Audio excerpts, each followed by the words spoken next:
Buenos días queridos amigos, estimados hermanos. Les queremos dar una cordial bienvenida a este espacio, a este momento que hemos eh, apartado y preparado para cada uno de ustedes. Nos da gusto, estamos a muy pocos días de finalizar este año 2024 y sin duda alguna estamos agradecidos con el Señor. Hay muchos motivos de gratitud y de reconocer la maravillosa misericordia, bondad y amor de nuestro Dios. Así que queremos darles una cordial bienvenida a este espacio y también desearles un feliz sábado, los últimos sábados ya que estamos viviendo de este año, y si el Señor permite, nos presta vida y salud, poder comenzar el nuevo año.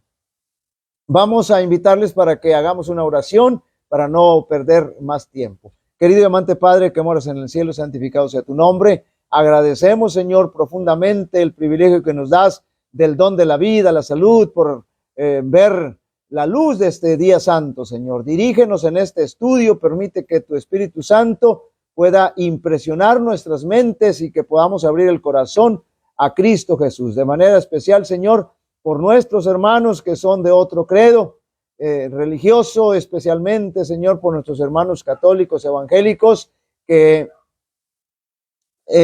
se presenta este mensaje de manera especial para ellos. Señor, te rogamos que tú puedas ayudarles para que tu Espíritu Santo pueda tocar sus vidas, sus fibras sensibles, Señor, y ellos puedan abrir el corazón a Cristo Jesús. Bendice también a nuestros hermanos adventistas, que sin duda alguna este mensaje ha de ser de gran bendición, Señor, para cada uno de nuestros hermanos, porque tenemos que prepararnos, Señor, para encontrarnos con Cristo Jesús. Te lo rogamos, te lo agradecemos todo en el nombre de Jesús. Amén. Amén. Muy bien. Estamos quiero recordarles que estamos estudiando ya desde hace varios meses el mensaje de los tres ángeles y ya hemos estado analizando aspectos muy importantes que tienen que ver con el libro de Apocalipsis, con el libro de Daniel, el mensaje profético, el mensaje de la verdad presente. Y entonces vamos a estudiar esta mañana, vamos a comenzar el tópico, no lo voy a terminar, me gustaría terminarlo, pero es bastante.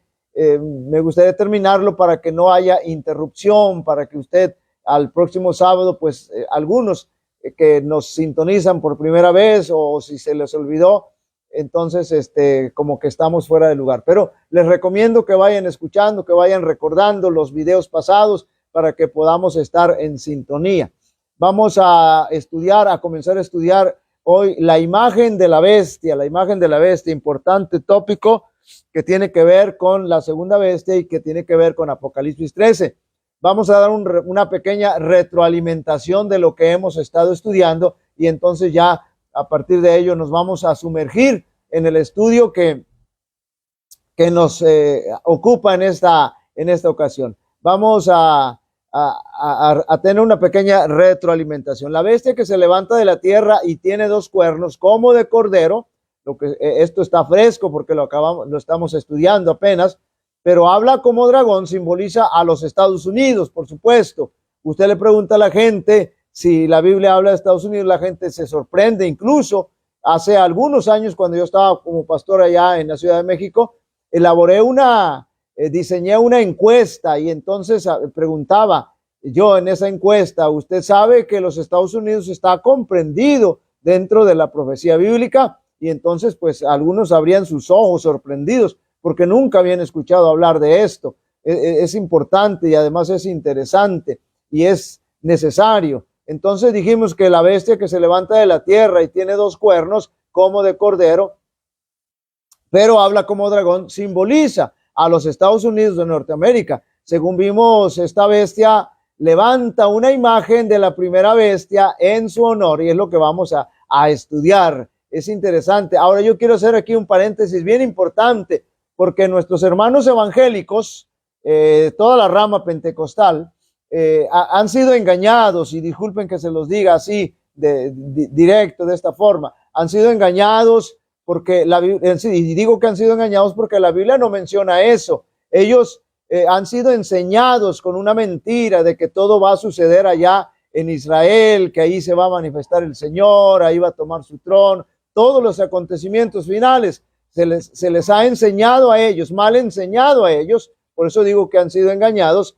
que allá va a ocurrir todo, pero no, hermanos, no, queridos hermanos evangélicos, esa no es la verdad, eso no es lo que enseña la Biblia. La Biblia, el mensaje profético de la Biblia no enseña eso.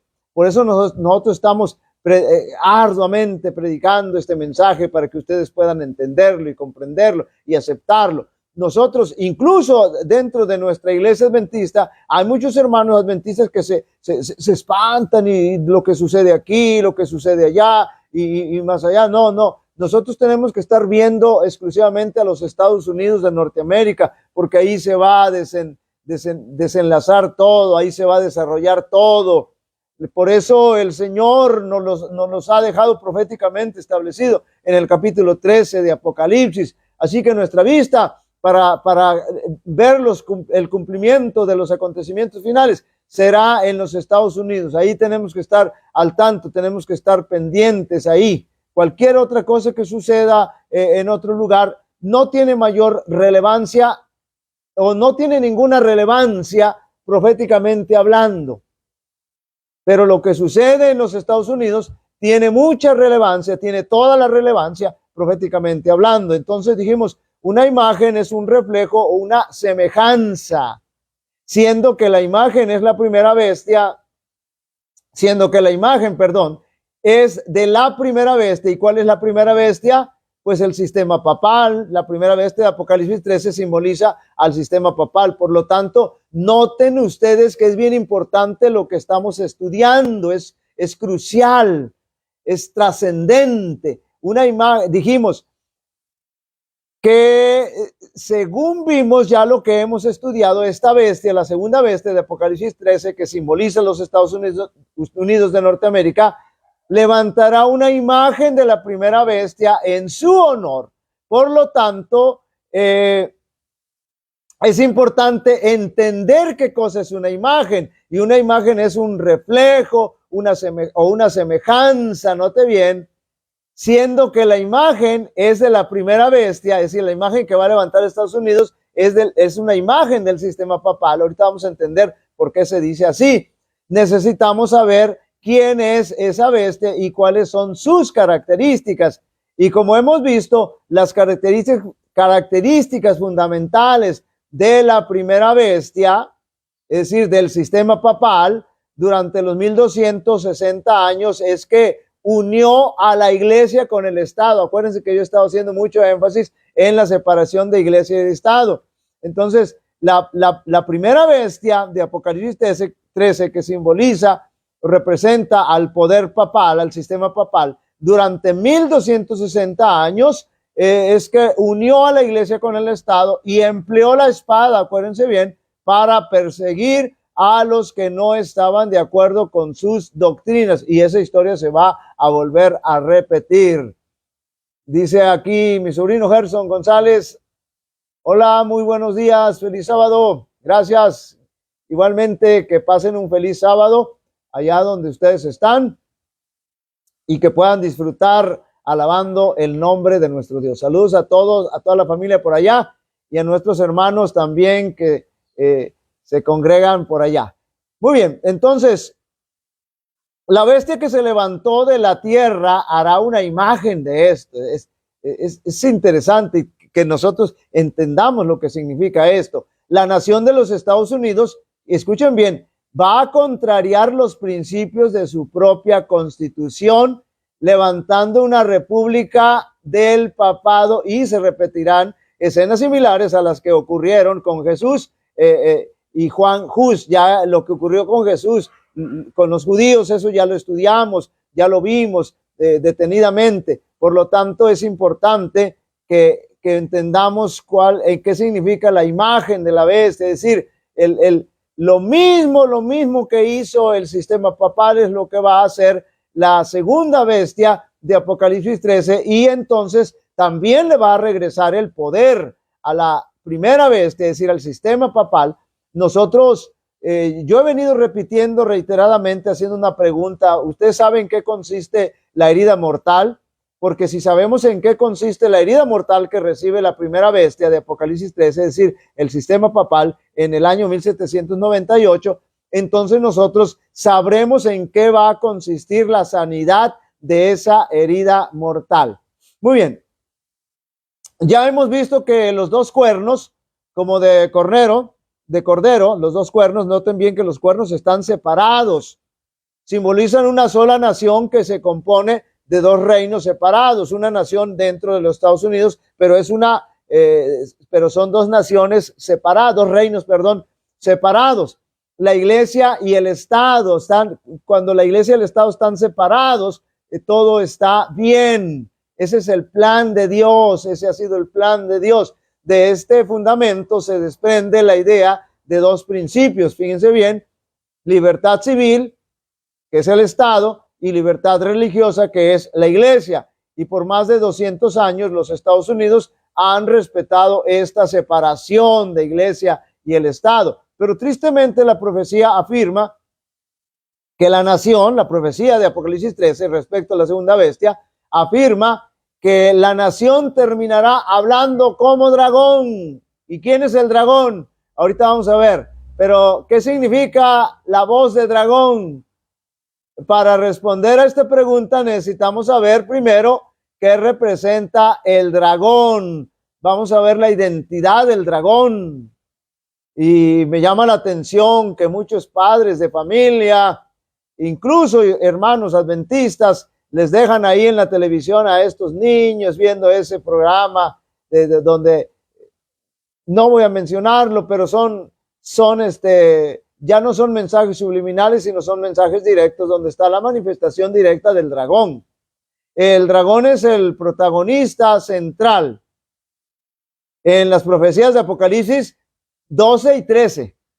El dragón es el personaje central. Aunque el dragón representa primordialmente a Satanás, note bien, ¿qué representa el dragón? Representa a Satanás en primera instancia, pero también representa al Imperio Romano, nótelo bien.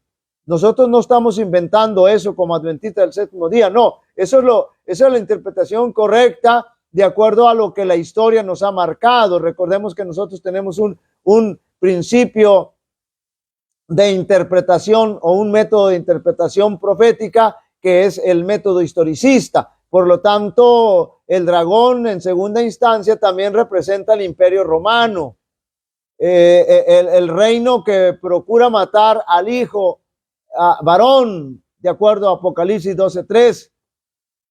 Y también en Apocalipsis 12 y 13, el dragón siempre sostiene una relación con Satanás y con Roma. Perdón, sí. Entonces, es decir, el dragón siempre va a utilizar a Roma en cualquiera de los dos estados, en cualquiera, perdón, de las dos situaciones, ya sea Roma imperial o Roma papal. Y por eso cuando la bestia de la tierra finalmente como dragón, no solo hablará como Satanás, note bien, sino también como Roma, de manera especial como Roma, es decir, a la usanza de Roma, así como actuó Roma. Veamos la relación que existe entre el dragón y Roma. Apocalipsis 12, versículo 3, dice que el dragón se paró delante de la mujer para devorar al hijo tan pronto como naciese. Ahí estaba listo el dragón para en cuanto naciese el hijo, entonces el hijo varón de la simiente que se profetizó desde Génesis 3:15, entonces él pudiera devorarlo, pudiera acabar con él.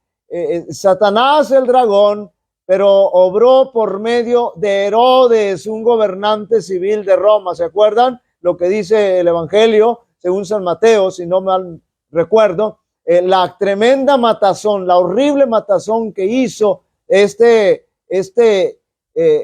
rey dirigido por Satanás, por el dragón, para matar a todos los niños menores de 2 años que habían nacido, porque dentro de alguno de ellos estaba la simiente, estaba este varón que había sido profetizado en Génesis 3:15. Ahora, cuando el Imperio Romano se desintegró, la profecía afirma que el dragón le dio, fíjense bien, el dragón, es decir, el diablo, le dio a la bestia, a Roma papal, su trono, su poder y su autoridad. Eso es lo que dice Apocalipsis 13, verso 2. Es decir, el papado continuó gobernando con la autoridad que le confirió el dragón. El dragón es Satanás. Obró por medio de Roma por 1260 años. Ahora, yo quiero volver a enfatizar que lo que nosotros estamos predicando no es un ataque en contra de nuestros hermanos católicos, no, porque nosotros amamos a nuestros hermanos católicos,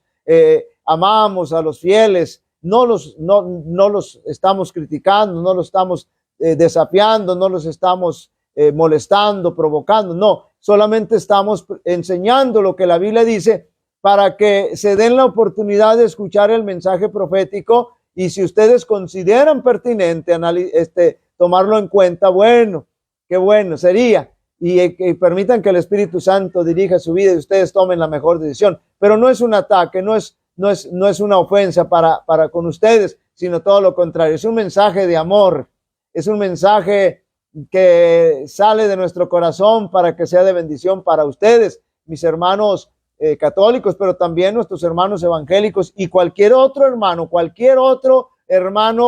de otra denominación, cualquier otro protestante, que se diga protestante, en que en realidad no lo son, pero es importante que se den la oportunidad. Muy bien, entonces, finalmente la bestia que se levanta de la tierra en el tiempo del fin será el portavoz de la bestia, quien recibió su trono, poder y autoridad del dragón.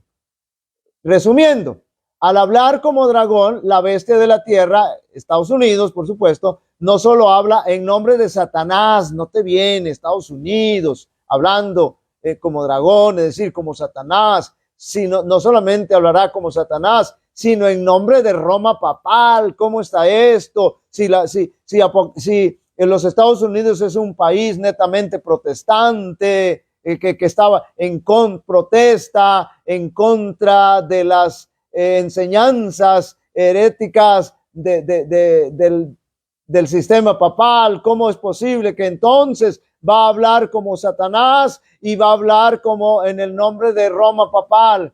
Así es, así lo está, el Señor lo ha dejado profetizado en su palabra. Así es que el dragón, la bestia del mar y la bestia del mar, que es el sistema papal, el dragón, que es el diablo, la bestia del mar, que sale del mar, que es el sistema papal, y la bestia de la tierra, que son los Estados Unidos, todos son agentes de Satanás, quien obra por medio de Roma. Note bien, qué terrible, qué tremendo, qué fuerte este mensaje, pero es la realidad. ¿Por qué? Porque la Biblia así lo ha dejado establecido ahí en Apocalipsis 13. Usted ahí en casita repase, lea bien ese capítulo y entonces estamos aquí precisamente para enseñar y enfatizar esa verdad.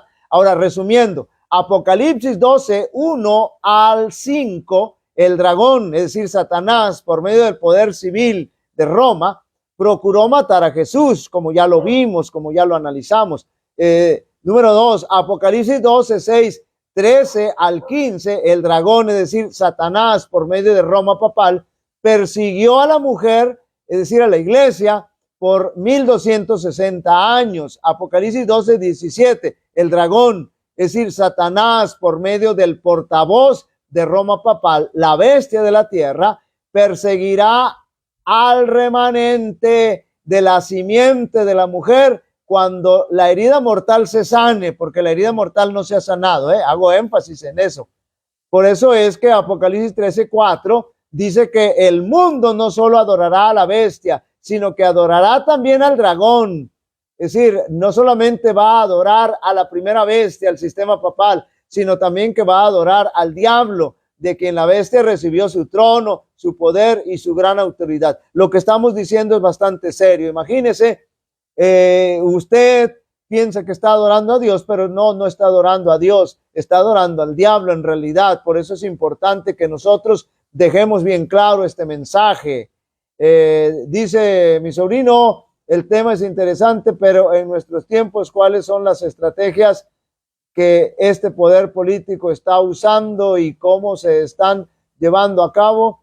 No es casualidad que los evangélicos y católicos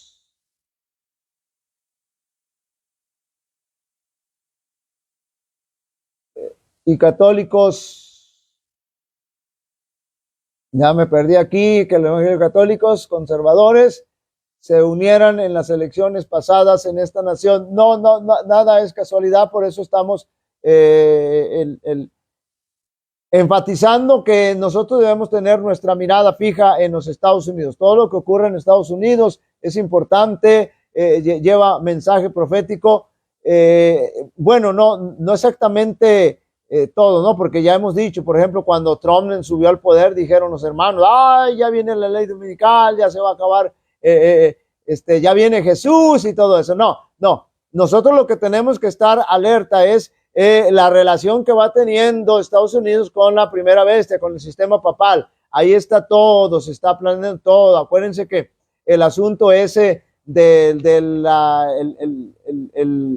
la conservación del medio ambiente, el asunto del clima, todo solo son nada más argumentos, estrategias que utilizan que no tienen que ver nada con esa preocupación, sino que van encaminados a unir la iglesia y el Estado para establecer un día falso de reposo, que es el domingo, y para prohibir la adoración al Señor en el verdadero día, que es el sábado. Todo esto lo vamos a ir estudiando detenidamente, pero no dejemos de observar cualquier movimiento del sistema papal y cualquier movimiento de la iglesia, de los Estados Unidos de Norteamérica. Ahí se va a gestar todo, ahí se está gestando todo, ahí está todo, y que finalmente habrá de salir a la luz. Así es que los Estados Unidos hablará como dragón. La pregunta clave es, ¿cómo habla una nación? La respuesta es que una nación habla, escuchen bien, por medio de los representantes del pueblo elegido. Y aquí noten la siguiente declaración. El hablar de la nación son los actos de sus autoridades legislativas y judiciales. Note bien, así habla una nación. ¿Cómo hablan los Estados Unidos? A través de las leyes, legislativo, poder legislativo. ¿Qué hace el poder legislativo? El poder legislativo hace leyes, y el poder judicial, ¿qué hace las leyes? ¿Qué hace el poder judicial? Analiza esas leyes si son constitucionales o no son constitucionales. Y por esos actos, la nación desmentirá los principios liberales y pacíficos que expresó como fundamentos de su política. Entonces, esa es la forma como va a hablar. Acuérdense, queridos hermanos, queridos amigos, que de los Estados Unidos saldrá una ley. Y ahí es donde está comenzando a hablar como dragón los Estados Unidos de Norteamérica. Del Congreso de la Nación habrá de salir una ley donde se habrá de unir a la iglesia del Estado. Y cuando la iglesia del Estado se una, entonces ya la iglesia podrá intervenir en materia, el Estado podrá intervenir en materia de religión para regresarle el poder a la bestia. Entonces aquí es importante que lo analicemos y lo reflexionemos detenidamente. Ahora, esta es la única vez en las profecías donde se identifica con precisión la clase de cuernos que tenía una bestia, y por lo tanto este detalle debe ser importante. Claro que sí, muy importante. Además, esta es la única bestia en las profecías que le ayuda a la bestia anterior a recuperar el poder que perdió. Todas las demás bestias eliminaron a los rivales que les precedieron. ¿Se acuerdan? Por ejemplo, cuando Babilonia, en esta semana yo escuchaba a un predicador de nuestra iglesia decir, y esto es bien importante, no es una crítica, pero esto me dice a mí que no estamos conscientes, que no tenemos el conocimiento teológico, profético necesario para hacer cualquier comentario, por muy sencillo que sea. Entonces decía, es que Babilonia era Nabucodonosor, y no, hermanos, no. La Biblia nunca está diciendo, cuando habla de nombres, Babilonia, el león, Babilonia, representaba al imperio, pero no está hablando ahí de Nabucodonosor. No es una persona, son reinos. Entonces, cuando estuvo gobernando, cuando estuvo en el poder Babilonia, los medos y los persas lo conquistaron y los destruyeron. Y cuando estuvo en el poder los medos y los persas, vinieron los griegos y los conquistaron y los destruyeron. No les regresaron el poder. Y cuando estuvieron en el poder los griegos, y vinieron los romanos y los acabaron y los destruyeron todavía con más fiereza. Acuérdense que Daniel dice que usaba el hierro. El hierro es terrible, es terrible, es decir, se menciona ahí como una brutalidad, como eran bestiales estos romanos para destruir a sus oponentes. Entonces, pero cuando la primera bestia de Apocalipsis 13 recibe la herida mortal y entonces surge la segunda bestia de la tierra, no la destruye, sino que le va a regresar el poder. Por eso, repito, voy a hacer énfasis nuevamente. Esta es la única bestia que en las profecías le ayuda a la bestia anterior a recuperar el poder que perdió. Así que por eso suma más importancia. Ahora, vamos a ver cuáles son los dos reinos que reconoció Jesús. Eso ya lo mencionamos y ya lo dijimos, pero como estamos haciendo una retroalimentación y estamos ya navegando en el asunto de la imagen de la bestia, es importante volverlo a recordar. Evangelio según San Mateo, capítulo 22, verso 15 al 31, dice que ahí tiene la respuesta a esta pregunta. Ahí encontramos la respuesta a la pregunta que acabamos de hacer. ¿Cuáles son los dos reinos que reconoció Jesús? Cristo reconoció la legitimidad de la iglesia y el Estado, pero no juntos, sino separados.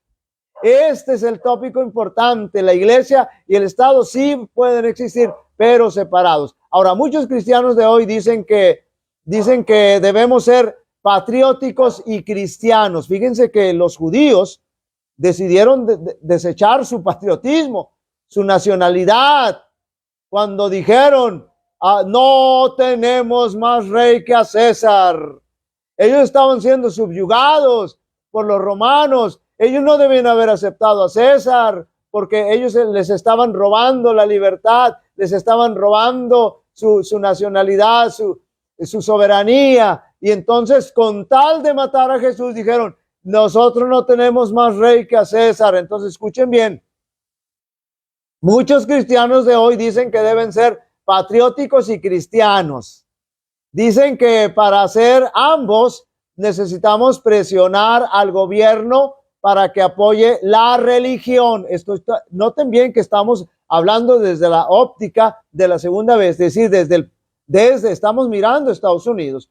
Entonces, voy a repetir, muchos cristianos de hoy dicen que debemos ser patrióticos y cristianos. Dicen que para hacer ambos necesitamos presionar al gobierno para que apoye la religión con cosas tales como oración en las escuelas públicas, dinero gubernamental para la obra caritativa de la iglesia, bonos gubernamentales para educar a nuestros hijos en escuelas religiosas y exhibiciones religiosas en edificios públicos.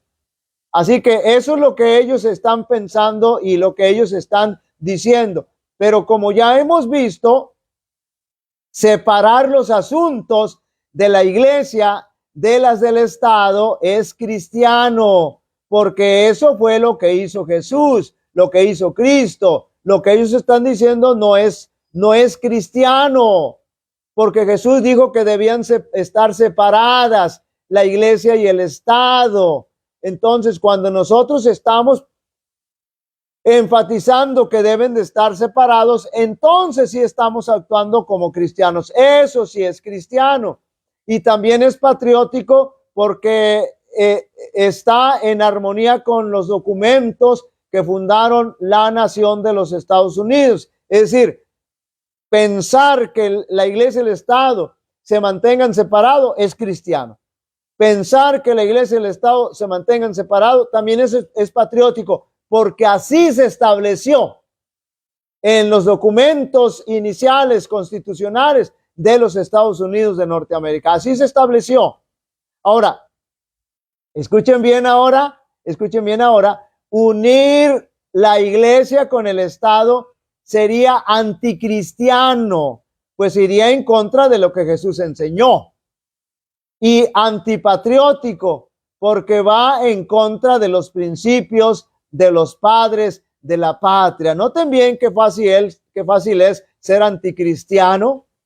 Y de paso voy a abrir un paréntesis aquí porque no me puedo aguantar. En la lección que vamos a iniciar, esta última lección del trimestre, en una de las lecciones que ya grabé y que voy a subir en el día que le corresponda, no me acuerdo qué día es, yo estoy poniendo como ejemplo, un solo ejemplo de aquellos que dicen que son cristianos, pero y que aceptan a Jesús y que hablan de Jesús, pero no, en realidad no son cristianos, ni viven ni aceptan las enseñanzas de Jesús. Y pongo tan solo un ejemplo.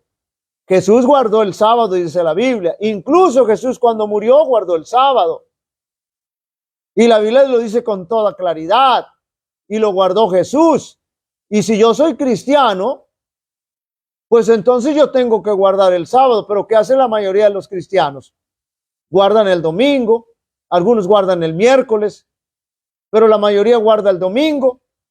Entonces no son cristianos realmente, porque no están obedeciendo lo que Jesús enseñó, lo que Jesús vivió. No solamente lo enseñó, sino que lo dejó ejemplo de ello. Bueno, este es un paréntesis que no me pude aguantar las ganas de decirlo. Ahora, repito, unir la iglesia con el Estado sería anticristiano, pues iría en contra de lo que Jesús enseñó. Y antipatriótico, pues va en contra de los principios de los padres de la patria. Ahora, repasemos por un momento la primera enmienda. No sé si se acuerdan, si no, repasen el video anterior. Vamos a repasar la primera enmienda de la Constitución de los Estados Unidos. Cláusula 1. El Congreso no hará ninguna ley que tenga que ver con el establecimiento de religión. No se puede mandar una propuesta de ley que tenga que ver con religión. No, hasta estos momentos en los Estados Unidos todavía no sucede eso. Todavía no se puede, es decir, constitucionalmente no se puede, pero van a ver que en algún momento va a suceder. Entonces, cláusula 1, el Congreso no hará ninguna ley que tenga que ver con el establecimiento de religión. Número 2, ni que prohíba el libre ejercicio de ella, de la religión, de su religión. Nadie le puede prohibir que usted crea en lo que quiera, que lo tenga como religión. Cualquier cosa se tiene que respetar, no importa aquí no es si está de acuerdo o no a la Biblia, es decir, es una libertad, y la libertad es libertad de religión, del ejercicio, de yo practicar mi religión. Si yo soy adventista en los Estados Unidos, me tienen que respetar el sábado. No me tienen que obligar a trabajar en sábado. Ahora, número 3, cláusula 3. Ni que coarte la libertad de expresión ni la libertad de prensa. Yo puedo predicar. Yo estoy profesando una religión y yo puedo predicar con toda libertad. Y nadie me puede coartar mi libertad de expresión, de predicar. Nadie puede coartar mi libertad de prensa. Yo puedo externar y decir lo que yo siento y lo que yo creo. O el derecho que tiene el pueblo de reunirse pacíficamente y de pedirle al gobierno que se le haga justicia. Nadie nos puede, estoy hablando de los Estados Unidos, recuerden que todos gira ahí, nadie le puede decir a usted, prohibir a usted que se manifieste en contra del gobierno, o que se manifieste forzando al gobierno para que actúe justamente a su favor. Muy bien. Esa es la primera enmienda. Estamos ahí, estamos ahí nada más recordando porque eso ya lo estudiamos. Ahora, voy a analizar así rápidamente, voy a mencionar, mejor dicho, no analizar, voy a mencionar rápidamente las historias de Daniel, capítulo 3 y capítulo 6. Note bien, ustedes las recordarán perfectamente bien. De paso, hay algunos que yo en alguna ocasión dije que el Señor Jesús fue quien le dio los 10 mandamientos al pueblo judío allá en el monte Sinaí. Eso lo dice con toda claridad la inspiración, pero también, aunque la Biblia no lo dice de manera literal, también así es. El yo soy, ¿quién es el yo soy? ¿Quién se presenta como el yo soy en el Nuevo Testamento? Cristo Jesús. Ahora, algunos hermanos dicen, pero es que la Biblia no presenta versículos así de manera literal, de manera textual, donde Jesús se manifiesta. Y bueno, es que no han estudiado bien la Biblia, pero cuando ustedes estudian Daniel 3, ¿quién es el cuarto allí? ¿Quién es el cuarto? Y mismo Nabucodonosor lo reconoce y lo dice. Y algunos adventistas no lo han entendido, no lo han reconocido. Es Cristo Jesús ahí. Bueno, ese es un paréntesis que dice que tampoco me puede aguantar. Ahora, Daniel 3 y Daniel 6 son ilustraciones vívidas de lo que sucede cuando el gobierno viola las primeras dos cláusulas de la primera enmienda, que ya las mencioné. El resultado ineludible es la pérdida de libertad religiosa y la libertad civil. Escuche bien, note bien. Jeremías capítulo 27, versos 4 al 8. Dios mandó a todas las naciones que se sujetaran al rey Nabucodonosor, y si no lo hacían, prometió castigarlos. Este era un juicio que el Señor envió en contra del pueblo, de su pueblo, a través de Nabucodonosor. Ejecuta ese juicio, y entonces noten lo que dice Jeremías.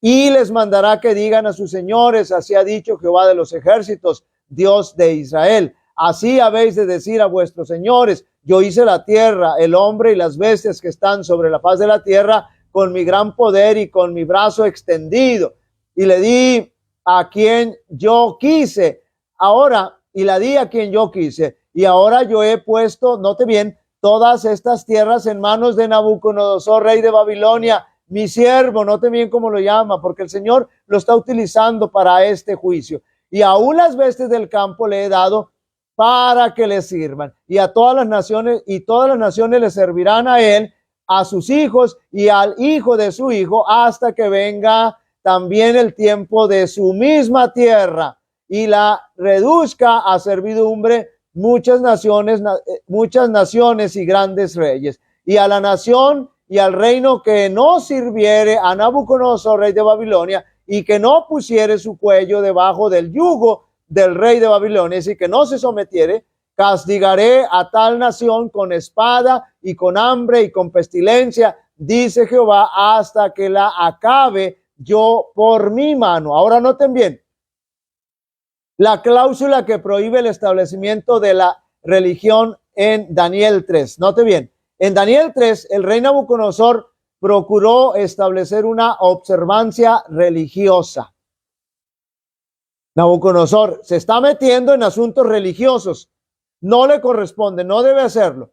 Levantó, una imagen y mandó a esa imagen, esa estatua que menciona Daniel 3, esa de 30 metros de puro oro macizo.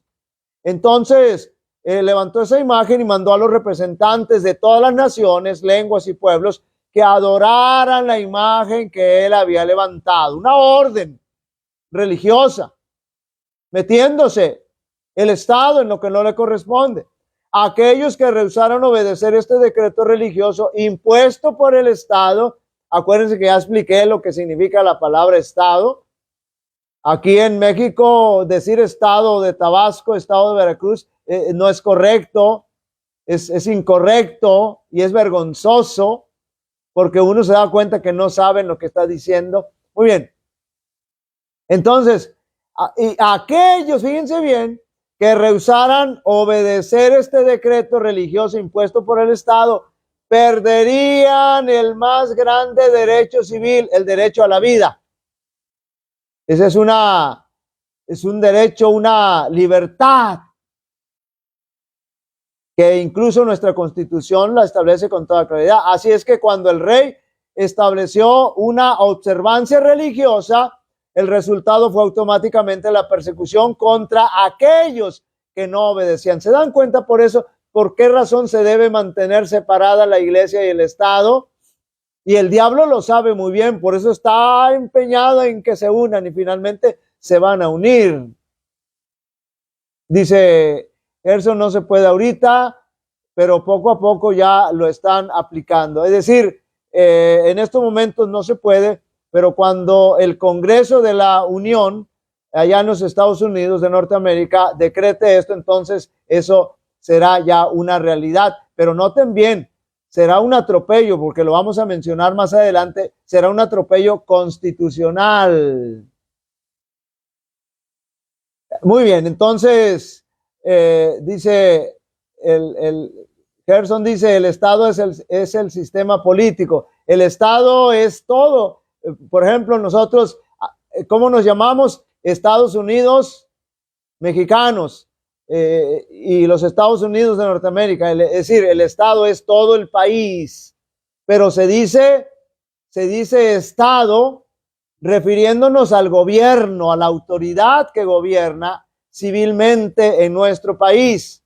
Pero acá se acostumbra a decir el estado de Veracruz, el estado de Tabasco, mal utilizada el concepto, incluso por maestros de sociología, por políticos, por personas que conocen, que debieran conocer el concepto. Ahora, en otras partes del libro de Daniel, vemos que estos tres jóvenes hebreos respetaban el legítimo poder civil del rey. Por supuesto, tenemos que respetar a la autoridad porque son puestas por el Señor, y si no son puestas por el Señor, por lo menos el Señor permite que por alguna razón lleguen ahí. Entonces, pero cuando el rey se sobrepuso a su esfera, es decir, invadió su esfera, hay una palabra que se utiliza, que se me fue en estos momentos,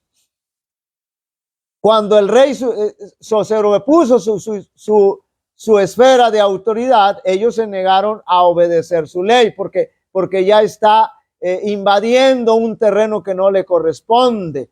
Los tres jóvenes no tenían ningún tribunal humano al cual apelar, derechos humanos y todo eso, olvídense, eso va a quedar en el olvido. Parecía que todo poder yacía en las manos del rey, parecía, fíjense bien, en efecto el rey con desafío altanero levantó la mano al cielo y con voz de dragón, note bien, va a hablar como dragón, y entonces, y con voz de dragón dijo, y que Dios os podrá librar de mis manos. Es decir, está desafiando al Señor, no hay ningún Dios, no hay nadie que los pueda librar de mi mano. Pero la historia revela que Dios fue la última corte de apelación. Él intervino en forma espectacular, poderosa, hermanos, para liberar a sus siervos. Ahora, ¿por qué libró Dios a sus siervos cuando desobedecieron al rey?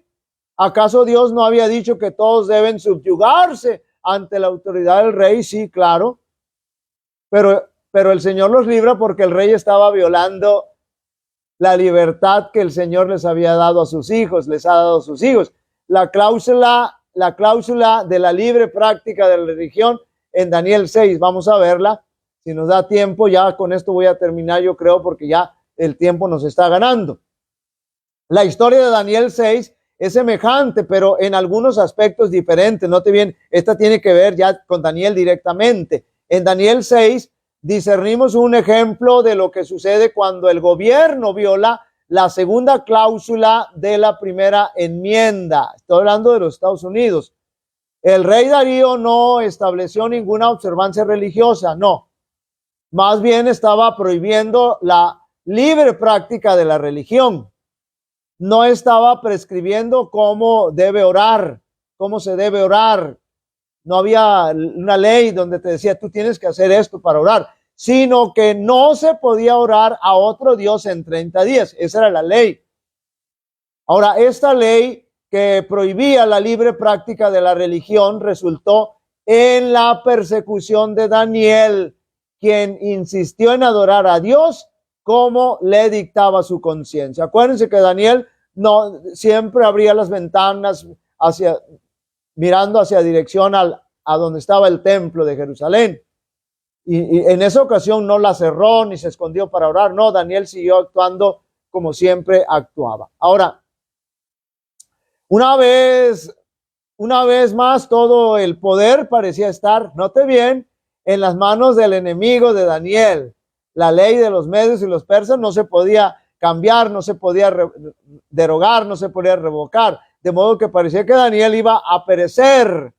Pero una vez más, Dios fue el último tribunal de apelación e intervino en forma espectacular, hermanos, extraordinaria, para librar a su siervo de manos del enemigo, de sus enemigos. Ahora, significativamente, escuchen bien, y ya tal vez con esto voy a terminar, porque a veces nosotros malinterpretamos y ensalzamos al hombre. Significativamente, ni Nabucodonosor ni Darío comprendieron la lección que Dios les quería enseñar. Después que Dios libró a los 3 jóvenes del horno, Nabucodonosor amenazó, fíjense bien lo que hizo, amenazó matar a cualquiera que hablara en contra del Dios de Daniel. No está en la esfera del poder civil prohibir que se hable mal de Dios. No lo puede prohibir nadie. Nadie lo puede prohibir, porque está violentando su libertad. Si el hombre habla mal de Dios, tendrá que responderle a Dios, no a los hombres. La iglesia y el Estado separadas, nada tienen que intervenir en asuntos que no les corresponde, que no es su jurisdicción, esa es la palabra que se utiliza. Están invadiendo otra jurisdicción, la jurisdicción de la iglesia. La jurisdicción de Dios no les corresponde a ellos, al Estado. Ni a la iglesia tampoco le corresponde invadir la jurisdicción, es decir, el territorio, el ámbito del Estado. Ahora, termino con esto. Darío tampoco comprendió lo que Dios le quería enseñar. Dios libró a Daniel del foso de los leones. Darío le dio un decreto que todo, o mejor dicho, Darío hizo un decreto que todos debían temblar y temer ante el Dios de Daniel. Ahora, este decreto fue ilegítimo también, es violatorio de las garantías.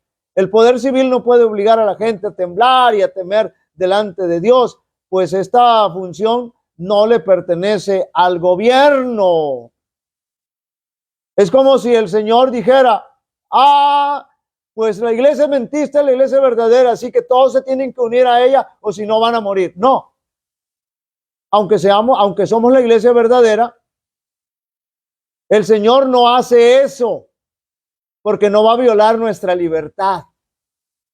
Muy bien, vamos a dejarle hasta ahí, está interesante. Ojalá que se analice bien esto, repásenlo, escúchenlo. Y bueno, durante la semana hemos seguido orando por las necesidades, las peticiones de nuestros hermanos, por los enfermos, y creemos que el único que tiene poder para hacer y para manifestarse poderosamente es nuestro Dios. Así que por eso vamos a Él, por eso acudimos a Él, y debemos siempre estar dispuestos a aceptar la voluntad de nuestro Dios. Y seguiremos orando y seguiremos pidiendo por las necesidades de la iglesia, por todos aquellos nuestros hermanos que no son de la iglesia, por la situación de este mundo y para prepararnos para encontrarnos con Cristo Jesús. Vamos a orar, vamos a inclinar el rostro y vamos a orar para terminar. Bendito y amante Padre que moras en el cielo, santificado sea tu nombre. Agradecemos, Señor, infinitamente tu palabra. Te rogamos, Señor, que tu Espíritu Santo pueda seguir trabajando en nuestras mentes, en nuestros corazones, en cada uno de nuestros hermanos, Señor, y de manera especial por nuestros hermanos católicos, evangélicos y de cualquier credo religioso y de cualquier, Señor, de las 5 religiones que existen, cualquier miembro de las 5 religiones que existen en el mundo entero. Te rogamos, Señor, que tu mensaje llegue y ellos puedan darse esa oportunidad de reflexionar y analizarlo, Señor, y tomar la mejor decisión para sus vidas. Te lo pedimos, te lo agradecemos todo en el nombre de Jesús. Amén. Amén. Muy bien, hermanos, pues muchas gracias por acompañarnos y también a aquellos que posteriormente estarán escuchando y viendo este video, y les pedimos que nos ayuden a compartirlo, y si el Señor no dispone otra cosa y nos presta vida y salud, por aquí estaremos, primeramente el Señor, el próximo sábado. Que Dios les bendiga, que pasen un feliz sábado y que puedan disfrutarlo juntamente con su familia y con los hermanos y que sea de gran bendición. Gracias, feliz sábado, tío, dice Gerson, saludos, gracias igualmente, que disfruten el sábado y muchos saludos a la familia y a nuestros hermanos por allá. Que Dios les bendiga.